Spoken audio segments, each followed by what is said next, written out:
Tenth है भाई, कैसे करेगा, फेल तो नहीं हो जाएगा, बहुत मुश्किल होता है। करते जाओगे बट कॉन्फिडेंस नहीं आएगा। अगर धोखा दोगे खुद को दोगे मत। कोई टाइम टेबल फॉलो करो मत, ढंग से पढ़ो, निकल जाएगा अप्रैल भी, मई भी, जून भी, जुलाई भी, ऐसे करके निकल जाएगा। इसके अलावा एक्स्ट्रा कहीं से कुछ नहीं आएगा, ये मेरी गारंटी है। इस बुक के बाहर से तुम्हारे पास कुछ नहीं आएगा। तो मैं आपको टाइम टेबल बताने वाली हूँ, किस तरीके से बड़ा इजी और कस्टमाइजेबल टाइम टेबल बताने वाली हूँ कि आप अपने हिसाब से उसे कस्टमाइज करो। Hello my lovely students, how are you all? This is Mansi, welcome back to the channel. और अब मैं लेके आई हूँ आपके लिए अप्रैल स्ट्रैटेजी। और ये स्ट्रैटेजी वर्ड इतना भारी लगता है ना, तो भैया हम अपने सेशंस में ना स्ट्रैटेजी नहीं बोलेंगे, सिंपल सा भैया ये क्या होता है, एक प्लान होता है। जैसे जब हम पढ़ाई करते थे, हमारे टीचर्स जो अच्छे हमारे टीचर्स होते थे, वो एक प्लान बता देते थे या स्टार्टिंग में बताते थे, देखो बेटा ऐसे ऐसे कर लो। क्योंकि अभी होता क्या है ना कि मेहनत सब बच्चे कर रहे हैं, ऐसा नहीं है कि सबको पता है यार 10th है, बोर्ड क्लास है, तो हर बच्चा मेहनत कर रहा है। प्रॉब्लम क्या आ रही है कि जो मेहनत है वो सही डायरेक्शन में हो रही है या नहीं। So as a teacher, as an educator, मेरा ये काम है कि जो मेरा इतने साल का एक्सपीरियंस है ना, उसकी हेल्प से मैं तुम लोगों को एक डायरेक्शन दे सकूं कि देखो मेहनत तुम अपनी करोगे, हर बच्चा अपने लेवल की मेहनत करेगा, लेकिन उसकी डायरेक्शन दे दो कि आपको क्लियर है कि हाँ यार ये चीज हो रही है, ये चीज हो रही है। बिकॉज अभी क्या होगा ना, करते जाओगे बट कॉन्फिडेंस नहीं आएगा। तो ये कॉन्फिडेंस कहां से आएगा? जब हम टारगेट सेट करेंगे, जब हम ये प्लान्स बनाएंगे, और फिर एक एक करके जब आप उन प्लान्स को अचीव करोगे ना, तब तुम्हारे अंदर वो कॉन्फिडेंस आएगा। But then I was going through the comment and I realise कि जो प्यारे प्यारे बच्चे हैं ये बहुत ज्यादा कंफ्यूज्ड है।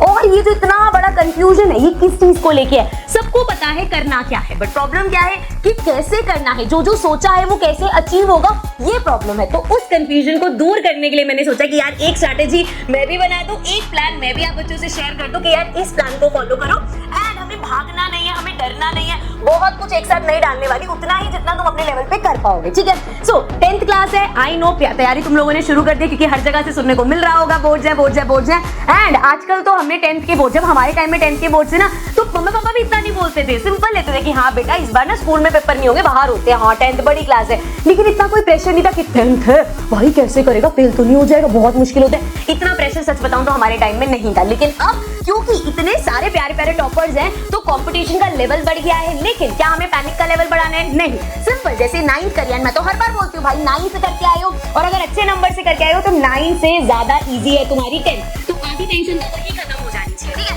आप बातों की बकबक नहीं करेंगे, हम बातें कम, समझ आना ज्यादा है, ठीक है। सो सबसे पहले, सिंस 10th क्लास है आपकी, तो मैं पहले ही, सिंस ये हमारा पहला महीना है, तो मैं आपको रिसोर्सेज क्लियर कर देती हूँ कि क्या क्या हमें करना है, ठीक है। एक बार तुम्हें क्लैरिटी होगी कि ये चीज करनी है, ये चीज करनी है, तो तुम्हें ठीक रहेगा। ऐसा नहीं कि कभी होती थी ऑनलाइन, अगर तुम सर्च करोगे ना 10th और 12th, ये दो क्लासेस ऐसी जिसका तुम्हें अनगिनत मटेरियल मिल जाएगा।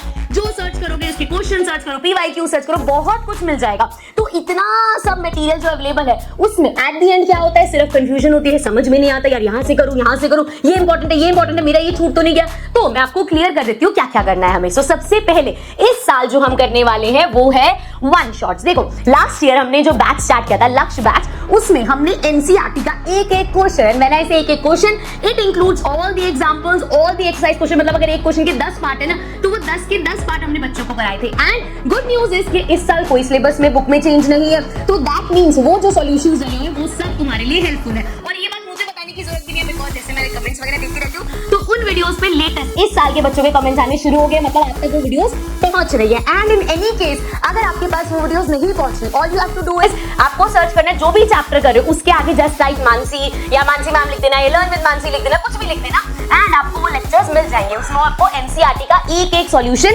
मिल जाएगा, तो वहां से आप सॉर्टेड रहोगे। इस साल, इस ईयर जो न्यू चीज हम हर बार करेंगे, that is going to be your one shot. और उस वन शॉट में हम पूरा ओवरव्यू देखेंगे। देखो वन शॉट कभी भी कंप्लीट नहीं होता कि आप वन शॉट देख लिया और बस वो चैप्टर हो गया। अगर ऐसा होता तो एक एक घंटे के वन शॉट देख के हम लोगों की पूरी प्रिपरेशन हो जाती, आप पूरी बुक 4 दिन में कर लेते। लेकिन वन शॉट का काम क्या होता है बच्चे? वन शॉट आपको एक ओवरव्यू देता है कि देखो चैप्टर में ये चीजें, इस तरह के क्वेश्चन आते हैं, बट प्रैक्टिस करने के लिए आपको एनसीईआरटी का एक एक क्वेश्चन करना पड़ेगा। सो वन शॉट्स देखना, ओवरव्यू मिल जाएगा, आपको बहुत क्लैरिटी हो जाएगी। एंड ये वन शॉट्स ऐसे होने वाले हैं ना कि अगर तुमने दिल लगा के, मन लगा के वन शॉट ढंग से कर लिया, बस उसको बैठ के सुनना नहीं है, साथ साथ प्रैक्टिस करनी है। जब अगर वो कर लिया तो एनसीईआरटी के सॉल्यूशन तुम्हें बहुत इजी लगेंगे, आई मेक दैट श्योर, ठीक है। चल ये दोनों चीजें होगी। इसके अलावा अब ये तो पता है एनसीईआरटी से थोड़े हाई लेवल क्वेश्चन भी आएंगे, कंपेटेंसी बेस्ड क्वेश्चन भी चाहिए, तो उसके लिए इधर उधर भटकने की जरूरत नहीं है, मोटी मोटी बुक्स खरीदने की जरूरत नहीं है, बिकॉज ट्रस्ट मी उन बुक्स में आपको एक टाइप के ही 10 क्वेश्चन मिल जाएंगे, and you are just going to waste your time. So वो मत करना, सिंपल हर साल की तरह हम लोग मार्क्स लॉन्च करते रहते हैं। एंड इस साल जो अभी लॉन्च हुआ है लेटेस्ट आपका एडू कार्ड का question paper, you can see here, इसको खरीद लो, that is enough for you. तो एनसीईआरटी हो गई, वन शॉट्स देख लिए और इस बुक के क्वेश्चंस कर लिए, दैट्स इट। इसके अलावा एक्स्ट्रा कहीं से कुछ नहीं आएगा, ये मेरी गारंटी है। इस बुक के बाद से तुम्हारे पास कुछ नहीं आएगा। हाँ, प्रोवाइडेड एनसीईआरटी पूरी करके आए हो, ये क्वेश्चन सारे कर लिए, दैट्स इट। इसमें तुम्हारे पास पीवाईक्यूज है, हाई लेवल के क्वेश्चन, सब चीजें कवर्ड है, ठीक है। तो आई होप ये समझ में आ गया होगा।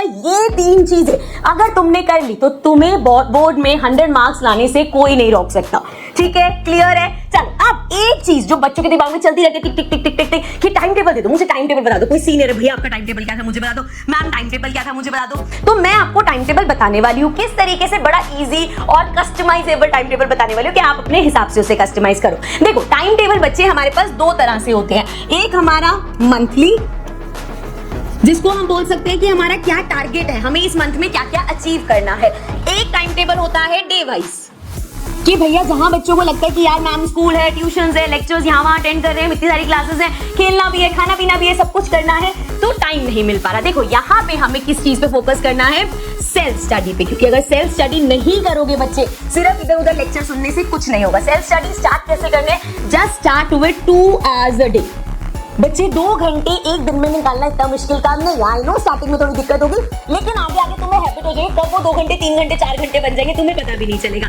सो अब क्या स्ट्रैटेजी करेंगे, अच्छा इससे पहले ध्यान लेते हैं मंथली पे। सो यहाँ पे मंथली टारगेट कैसे रखोगे, देखो 9th के बच्चों को ना बता देते कि बेटा इस महीने में ना ये चैप्टर कर लेना, ये चैप्टर, बट अब आप 10th में आ गए, आप खुद डिसाइड कर सकते हो। मैं नहीं बोल रही हूँ बेटा चैप्टर 1 और 2 अप्रैल में खत्म कर लेना, जरूरी नहीं है। हो सकता है आपको लगे यार फर्स्ट चैप्टर मैं स्किप करूँ, सेकंड और थर्ड चैप्टर कर लेता हूँ, या मैं 6th और 8th चैप्टर, कोई भी रैंडम, लेकिन टारगेट क्या है, 2 चैप्टर एक महीने में करने। और वो टारगेट भी कैसे मिलेगा, देखो सबसे पहले आएंगे आपके हाफ ईयरली एग्जाम, जहां पे आपको पता चल जाएगा भाई आप कितने पानी में हो, क्योंकि वहीं पे आपका पहला टेस्ट होगा। वैसे तो स्कूल में यूटीज वगैरह होते रहेंगे, लेकिन अगर हम इस पे फोकस करें तो ये जाके हमारा आता है अगस्त सितंबर में, और इसमें चैप्टर्स कितने आते हैं, 6-7 चैप्टर। तो उस हिसाब से हमारे पास है अप्रैल का महीना, मई का महीना, जून, जुलाई, अगस्त, बिकॉज अगस्त मिड या सितंबर में होंगे। सो तुम्हारे पास अगर मान लो ये 6 चैप्टर्स या 7 चैप्टर्स करने, और महीने कितने हैं, 1 2 3 4 5, तो यहाँ पे अब ऐसे मत करना कि एक महीने में 1 चैप्टर करें, नहीं। अगर मान लो अगस्त हम पूरा निकाल दो और अप्रैल भी तुम्हारा निकल गया, तब भी अगर आप 2 चैप्टर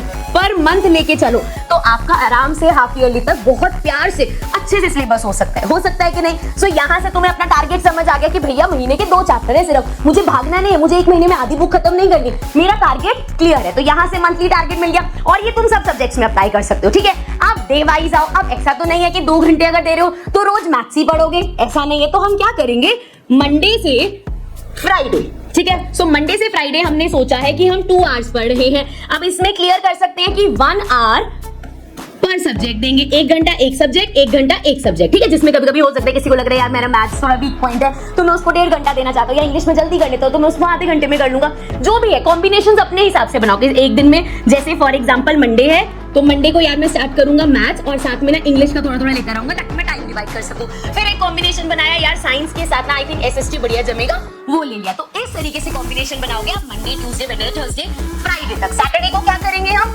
क्योंकि हम टाइम टेबल कितना भी स्ट्रिक्ट बना ले कुछ ना कुछ हो जाता है, लैग कर जाता है, तो सैटरडे को हम रखेंगे कवर अप। कवर अप बोले तो कवर अप में क्या करोगे, जो जो चीजें तुम्हारी मिस आउट हो चुकी है, जो भी लग रहा है वीकनेस है, उस पे वर्क करोगे। And Sunday is going to be your rest day. This is very important. अपने आप को थकाना नहीं है, एक दिन तुम्हारे पास होना चाहिए जहां तुम पूरा रेस्ट करोगे। आज कोई काम की बात नहीं होगी, ठीक है। तो संडे रेस्ट डे लो यहाँ पे, लेकिन कंसिस्टेंट रहो, that is just the key.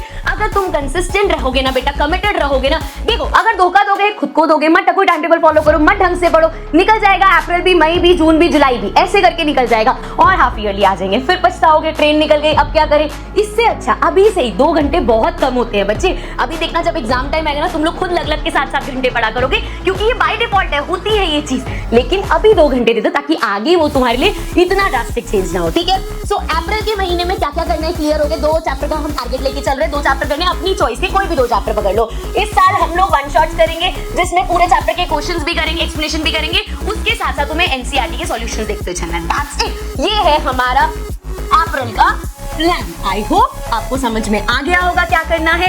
All you have to promise is you will stay committed. तो कमेंट्स में मुझे लिख दो स्टे कमिटेड, और साथ में हार्ट, मतलब we will stay committed. Ma'am promise कर दो मेरे को कमेंट सेक्शन में। और ये अप्रैल का प्रॉमिस अपना याद रखना, ताकि हर महीने जब मैं प्रॉमिसेस कराऊं तो तुम्हें याद रहे कि लास्ट का प्रॉमिस तोड़ा तो नहीं, ठीक है।